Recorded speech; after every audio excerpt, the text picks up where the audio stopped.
guys, this is Salam Dinit and welcome to another Samno So video. And finally, RTA season 24 has ended and we have secured finally C3, which is a new record on my account.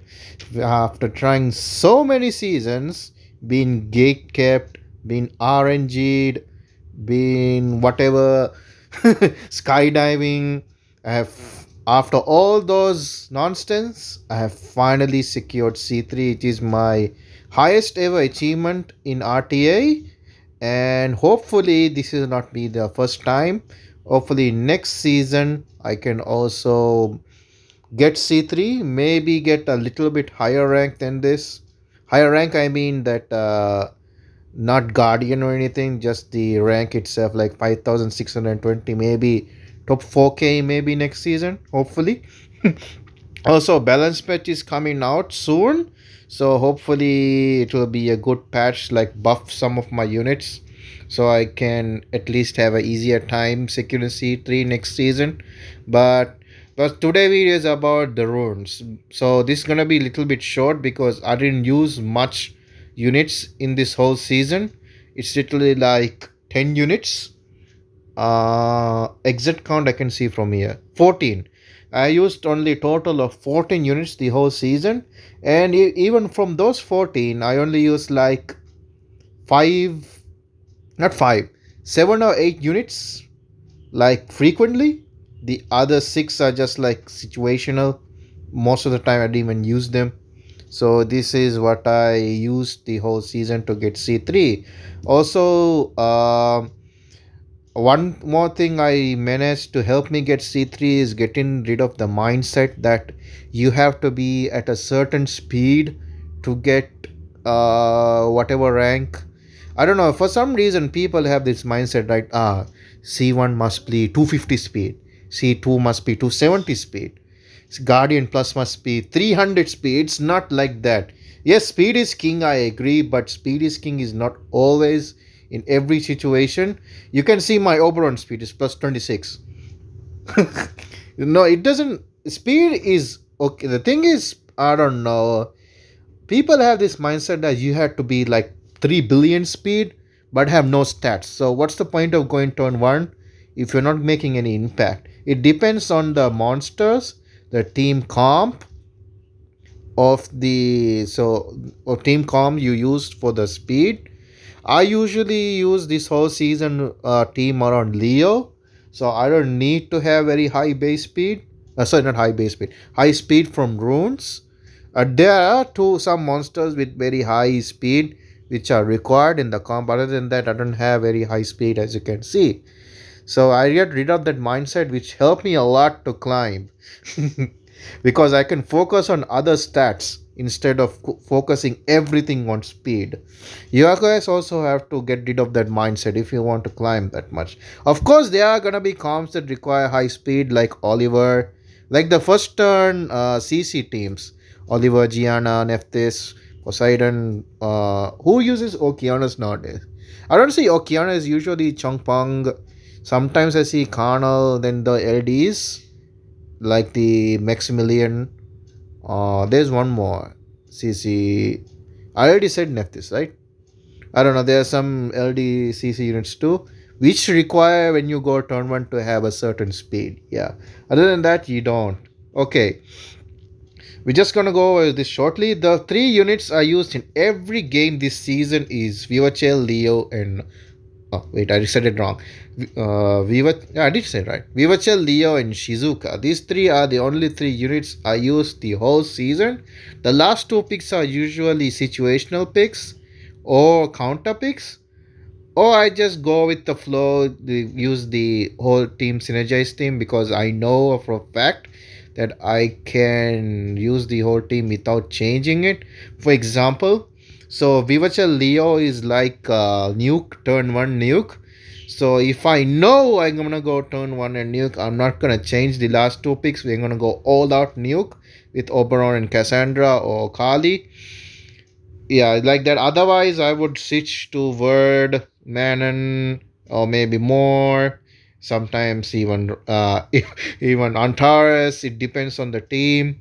So it's like that only. For Vivachal is the one of the two units I have Swift in my whole box because I need her to go first so that she when Leo moves, Leo will have zero attack bar.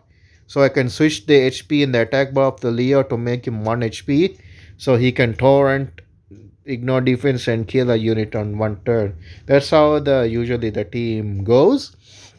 And Shizuka can put whatever buff are used afterwards. Usually is the Shizuka Oberon combo, which is nice.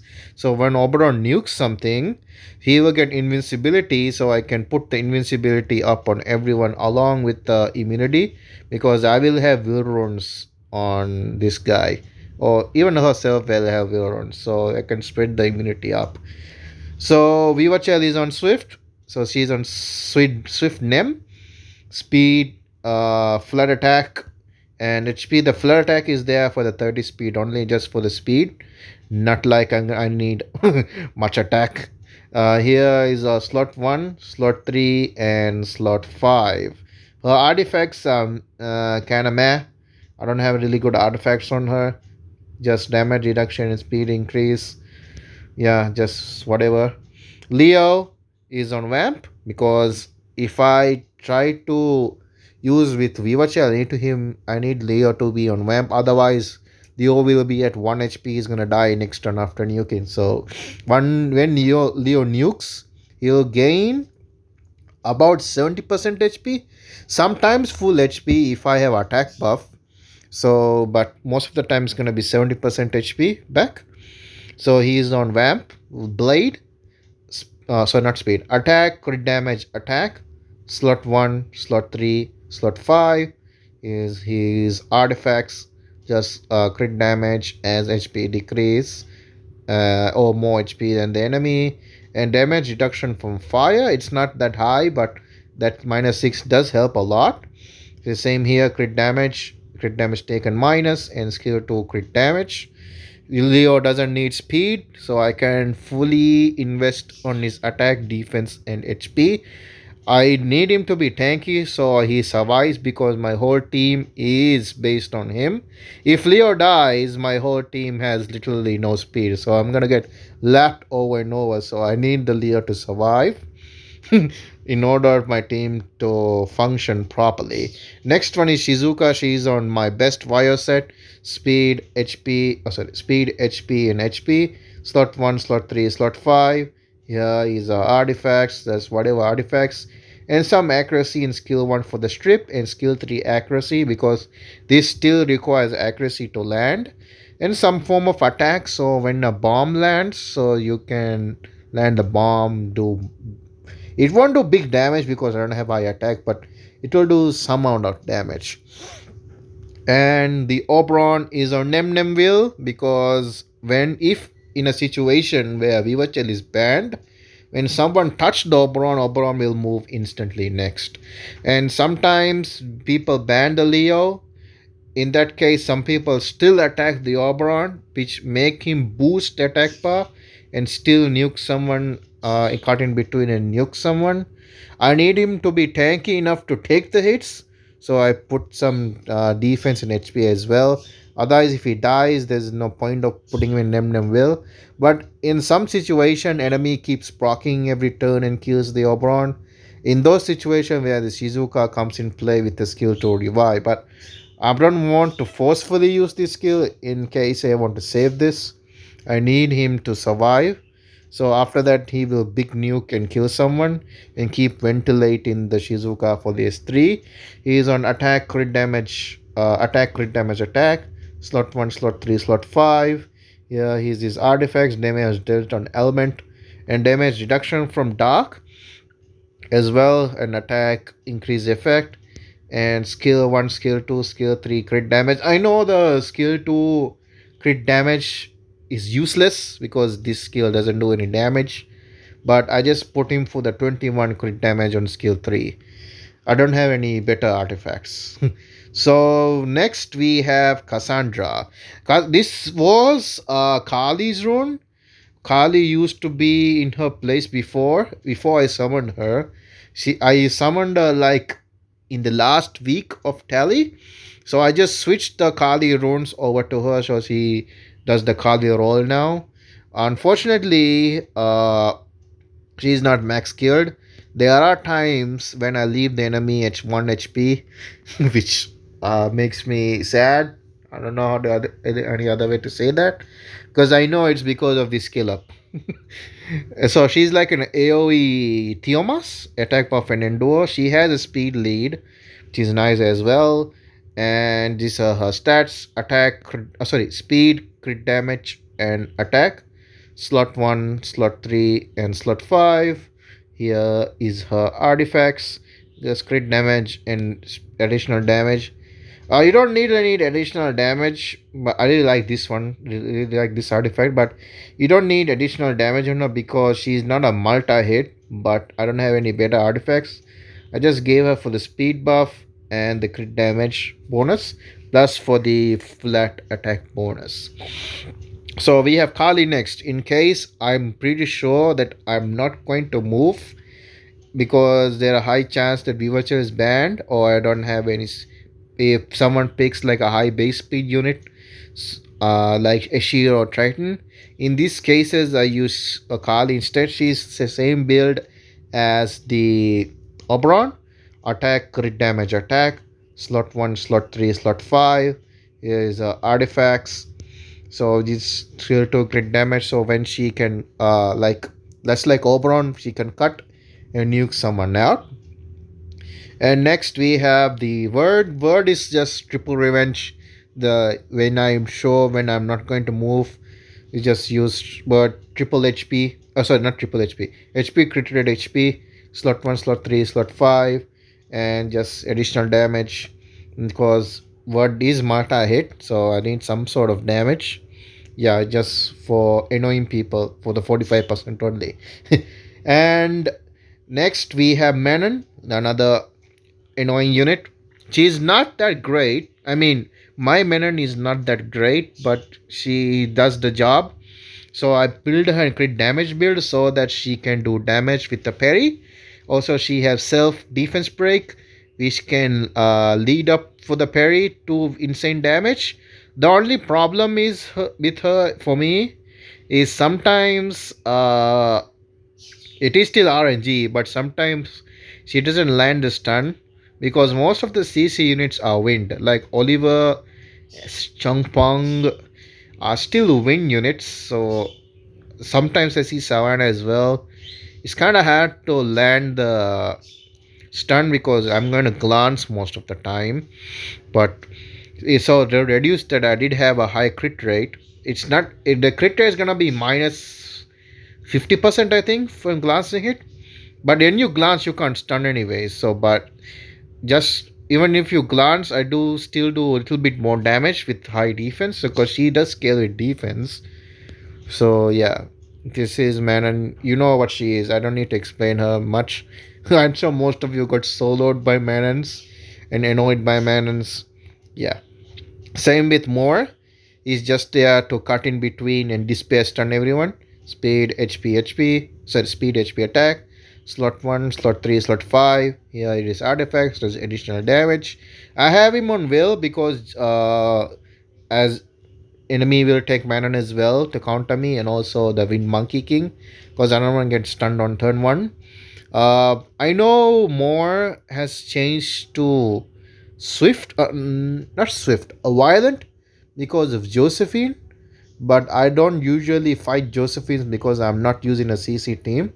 So this I'm running a Despair one instead.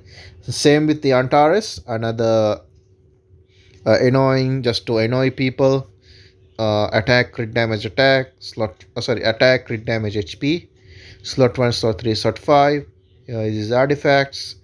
Yeah, just to annoy people only for that. Good thing about Antares is you don't need max crit because he buff crit rate on his passive. So just to annoy Manon, more Antares, Word, Leo, just to annoy people when I'm pretty sure I'm not gonna outspeed or move first, just to annoy them only. Sometimes it works, sometimes it doesn't because it's still RNG. And in some cases, I do pick Sierra as a speed lead as well. So she's on H speed, crit rate, and HP. Slot 1, slot 3, slot 5. Here is the artifacts. That's damage reduction and bomb and accuracy and skill 2. But most of the time I pick Cassandra as a speed lead. The reason I sometimes pick Sierra as a speed lead is because she has a better speed lead. That is one of the reasons. And bombs can go through defense. I know she also has ignore defense, but Sierra can cycle turns to get the bombs quicker. In cases in when I know when the match is gonna prolong, I pick Sierra instead of the Cassandra. And I have my 33 speed lead here. He's not for the 33 speed lead. He's just there for the return damage and kill when I know someone's sorry, when someone's team is doesn't have sorry, when someone team doesn't have sustain. So in those case, Samath becomes a time bomb for them because the longer the match goes, attack will increase, HP will decrease. So he's on max damage as possible. So when he dies, he comes into nuke and also a skill 2 that can nuke. Here's it attack, crit damage attack. Slot 1, slot 3, slot 5. Here he's his artifacts. That's crit damage and damage dealt. So yeah, just a tick and time bomb for me. And Laika. Laika is in situations when I pick Leo. Sometimes people pick Ragdoll out of nowhere. Like Ragdoll and what's this? Ragdoll, Nana, Riley. Those kind of bruiser teams, I go with Laika because Laika synergizes as well with the Leo. And Laika can solo Leo Rag. Sometimes people take away the Leo with and they pick Ragdoll together. So I pick my Laika instead because Laika can easily solo them because he can't be nuked on turn 1. Even if I put them at 30% below HP for the torrent range, they still can't kill me because of the Laika passive. Oh, this is Laika passive. And Laika is on Vamp Nem. Speed, crit damage, and attack. Slot 1, slot 3, slot 5. Here is his artifacts. Yes, I know the 99 speed is kind of tilting, but there's no other way I can increase the speed. I put speed on him because sometimes when the Leo gets banned, he needs to have some sort of speed. Because I'm not running him on triple name. That's why I need triple name or double name. That's why I need the speed on him. And last but not least, Ren. Ren is only there to scare people because of his high base speed, 120 base speed, and this is like a big gamble. I need where I pick him and scare people like thinking he will go turn 1 and silence them and absorb attack bar. The only problem is that Ren doesn't have strip, so if they are fully on will runes, this skill becomes completely useless. He doesn't do anything on turn 1.